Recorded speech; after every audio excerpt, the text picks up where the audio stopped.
Qui aime joue. Les propos sur le bonheur du philosophe Alain se prêtent tout à fait à notre émission du jour parce que oui, on va vous proposer de jouer, surtout si vous êtes célibataire. Sortez, respirez, c'est le Quality Time.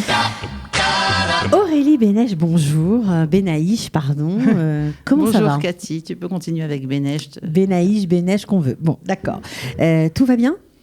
Oui, merci. Alors, on est content de te recevoir, vraiment. Enfin, moi, je suis très contente parce que c'est vrai que tes soirées jeux sont célèbres, surtout chez ceux qui cherchent leur âme sœur. Et tu ne fais pas ça, on va dire, depuis hier. Tu fais ça depuis 10 ans.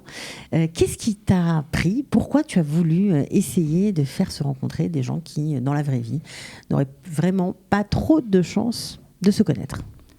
Eh bien, d'abord parce que dans notre famille, on aime jouer. On a beaucoup de jeux, des jeux récents, parce que les jeux, c'est comme des nouveaux livres. Il y a chaque année des nouveaux jeux qui sortent.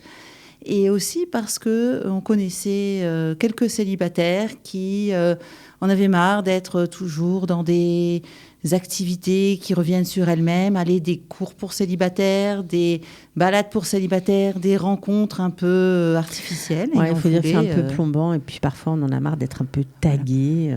Voilà, donc on voulait quelque chose d'informel, quelque chose de nouveau, et qui permette aux gens de se rencontrer autour du jeu et de se sentir. Il paraît que vous êtes une famille où vous jouez beaucoup. Oui, effectivement. Et puis, on a fait ça justement en famille. On a reçu les premières soirées jeux étaient chez nous, à la maison, avec nos enfants. Donc, ça donnait un sentiment familial et une activité. Un truc sympa, quoi. Un truc sympa. Et en plus, on faisait ça le Shabbat. Donc, c'est un moment aussi où le sens de se retrouver en famille est important. D'accord. Donc, ça veut dire le Shabbat, c'est quoi ? C'est le vendredi soir, le samedi ? Le vendredi soir, en hiver, après le repas. Souvent, on se retrouve, il est 6h30 ou 7h du soir, et puis la soirée est hyper longue, et ce serait dommage d'aller dormir à ce moment-là. Et donc, on propose aux gens de venir chez nous après le repas, et de jouer. Et puis, en général, vers 1h du matin, il faut dire aux gens d'arrêter, parce que nous-mêmes, on est fatigués. D'accord. Donc, en général, c'est une fois que les gens viennent chez nous et s'installent pour jouer, des fois avec un peu de réticence, et ben après, ils veulent plus partir. La glace se brise, les masques tombent, on est naturel, c'est ça en fait le but de rechercher. On pense pas à rencontrer quelqu'un, on pense simplement à jouer. Et puis après, j'imagine que dans les équipes, parce qu'il faut former des équipes, donc on se parle, on voit un peu des affinités peut-être. Justement, on ne se comporte pas exactement pareil quand on joue. Et on peut voir des choses différentes. Par exemple, quelqu'un qui serait très timide, qui n'aurait pas envie de parler, va au moment du jeu révéler qu'il est drôlement malin ou qu'il arrive à faire, par exemple, un sale coup à quelqu'un d'autre. Et du coup, ça montre une personnalité, ça montre des choses plus vraies que quand on est juste en face et qu'on doit se parler et qu'on doit s'expliquer ou se montrer. Ah bah carrément, ça montre des traits de caractère, ceux qui ne lâchent pas, ceux qui veulent gagner à tout prix, ceux qui détestent perdre. On voit, j'imagine, quoi. Ça doit être... voilà. Alors, combien de personnes viennent à ces soirées ? Alors, c'est assez variable. On a en général plusieurs dizaines de personnes. En moyenne, on a 30-40 personnes par soirée-jeu. Pas mal. Voilà. On a eu, il y a quelques années où ça marchait très, très bien, où on avait des jeunes qui faisaient avec nous énormément de tapage et qui faisaient marcher les réseaux sociaux. On est arrivé à presque 100 personnes. Donc, en fait, vous n'avez pas de limite. On peut aller chez toi, ou en tout cas, s'il y a 100 personnes, tu peux même louer une salle. Oui, c'est ce que je fais. Pour accueillir tout le monde. Il n'y a pas de limite de personnes. Il n'y a pas de limite. On demande juste aux gens de s'inscrire avant. Parce que comme on fait la soirée Shabbat et que la plupart des gens qui viennent sont Shomrei Shabbat, eh bien, sur le moment, on ne peut pas prendre leurs coordonnées. Alors, on fait comment pour s'inscrire et quand aura lieu la prochaine soirée ? Alors, la prochaine soirée jeu, c'est vraiment tout de suite, c'est cette semaine, vendredi soir. Ok. Donc, le 31 janvier. 31 janvier, après le repas de Shabbat. Et cette fois-ci, on a essayé de faire une soirée jeu pour les 35 ans et plus.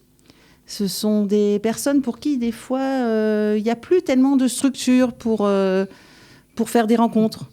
Les gens ne sont plus aujourd'hui, étudiants. Il y a Internet, mais certains sont un peu Internet, réticents. mais souvent les rencontres, elles sont pour les 25-30 ans. Et puis les gens qui ont plus de 40 ans, ils n'ont pas toujours la possibilité de venir à des soirées comme ça. Et en général, les gens sont très contents de se retrouver pour jouer. Alors, on fait comment pour s'inscrire? Une page Facebook, un mail? On a une page Facebook sur laquelle il y a un lien pour cliquer pour s'inscrire. On peut aussi m'appeler par téléphone et me laisser ses coordonnées. Alors, et on peut aussi m'envoyer je peux te donner le téléphone? Oui, bien sûr. 02 679 10 16. Donc, c'est Aurélie Benaïch. On peut l'appeler. Elle racontera tout. Elle vous dira tout. Elle vous dira même à quel jeu vous allez jouer. Et puis, si c'est sur Facebook, on fait comment?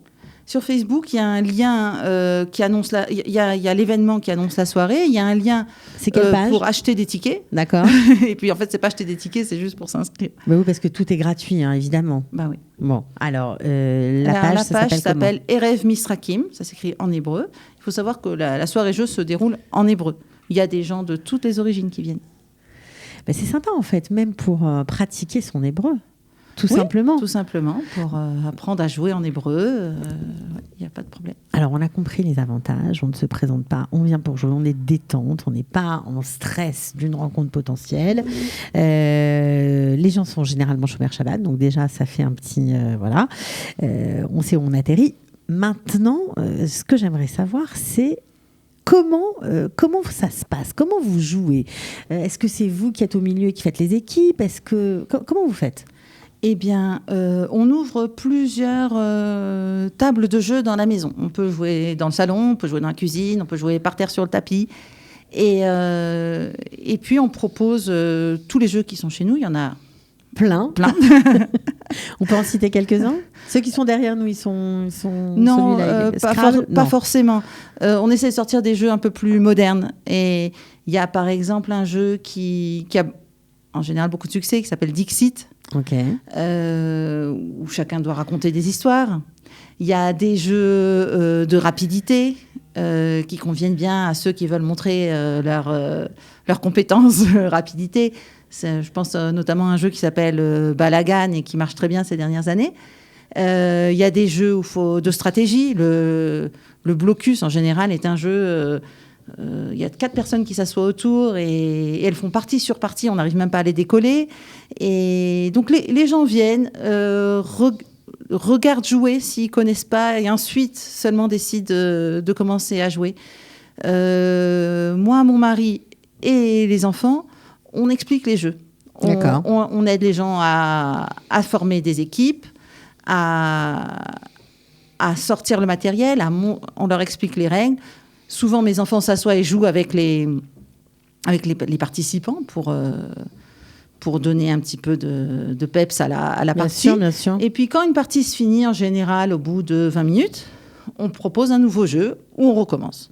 Donc, en fait, on ne joue pas à des jeux comme Risk ou autres qui durent des heures. Non, on essaye d'avoir des jeux courts pour que ça tourne et qu'on voit les gens sous plusieurs facettes, peut-être aussi. Et puis, des fois, en fin de soirée, si ça s'y prête, on réunit tout le monde, disons qu'il reste une vingtaine de personnes, on réunit tout le monde et on essaye d'organiser un jeu où tout le monde va jouer ensemble. Ça, c'est sympa. Ça peut être un grand tabou, par exemple. Très sympathique. Alors, Aurélie, je suis obligée de te poser la question. En 10 ans, il y a eu du concret ou pas? Alors, concrètement, les gens sont très contents de venir jouer chez nous. Ils ont fait énormément de rencontres. Ouais.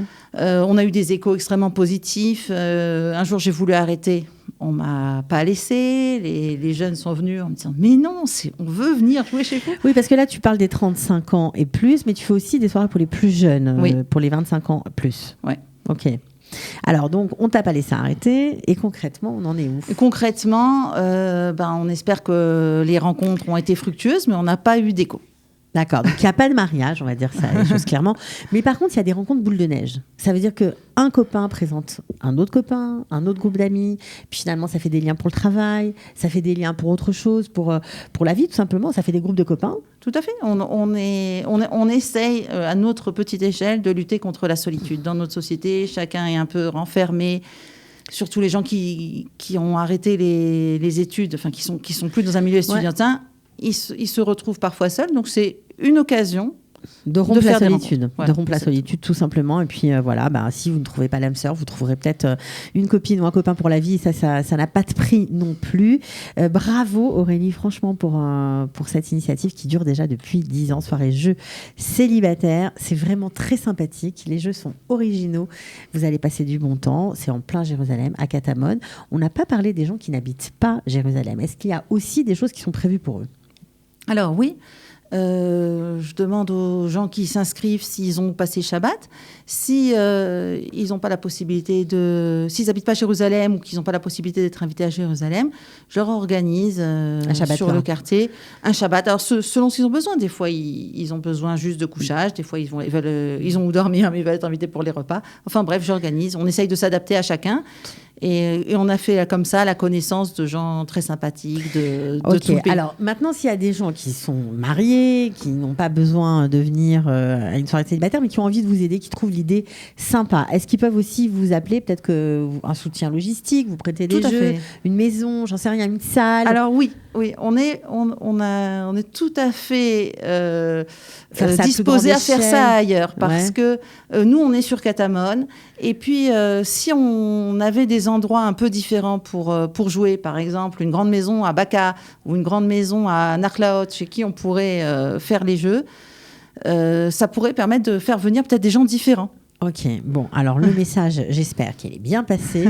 Bravo en tout cas, et j'espère que vous serez très très nombreux ce vendredi soir 31 janvier. Vous inscrivez sur Facebook Erev Misrakim ou vous appelez notre amie Aurélie. Bravo, à très bientôt. Ciao. Merci Cathy.